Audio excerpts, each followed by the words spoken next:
માં રસોઈ શો. તમે શીખી રહ્યા છો ઓટના બિસ્કિટ. જોઈએ બેક થયા પછી કેવું રિઝલ્ટ આવે છે. પ્રવીણ, બેક થઈ ગઈ છે ડીશ? હા, અને કાઢી લઈએ.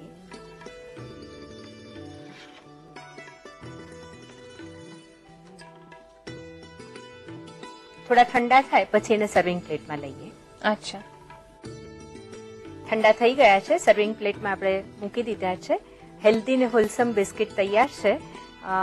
આને લગભગ 15 દિવસ સુધી તો બહાર જ રાખી શકીએ છીએ, અને જો ફ્રીઝમાં રાખીએ તો મહિનો દિવસ સાચવી શકીએ. આ તો બેઝિક ઓટના બિસ્કિટ થયા.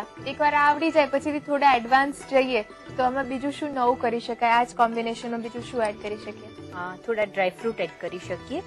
બે બિસ્કિટની વચ્ચે ચોકલેટનું લેયર કરી અને ઓરેન્જનું લેયર, કોઈ પણ એક લેયર જે ગમતું હોય એનું વચ્ચે ફિલિંગ કરીને પણ બનાવી શકીએ. ઓકે, તો તૈયાર છે ઓટના બિસ્કિટ.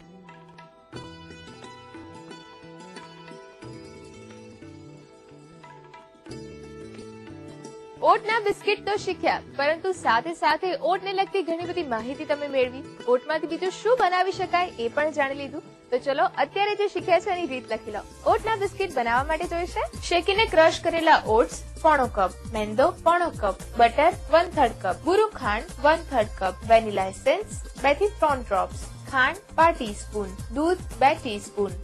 ઓટ્સના બિસ્કિટ બનાવવા માટેની પદ્ધતિ. સૌપ્રથમ એક બાઉલમાં શેકીને ક્રશ કરેલા ઓટ્સ લઈ તેમાં મેંદો, બટર, ભૂરું ખાંડ, વેનીલા એસેન્સ અને ખાંડ ઉમેરી બરાબર મિક્સ કરી દો. ત્યારબાદ દૂધ ઉમેરી કણક તૈયાર કરો. તેને પ્લાસ્ટિક શીટમાં મૂકી મોટો રોટલો વણી લો. તેને મોલ્ડથી કટ કરી શેપ આપી દો અને બેકિંગ ટ્રેમાં લઈ 200 ડિગ્રી ઉપર 20 મિનિટ માટે ઓવનમાં બેક કરવા મૂકો.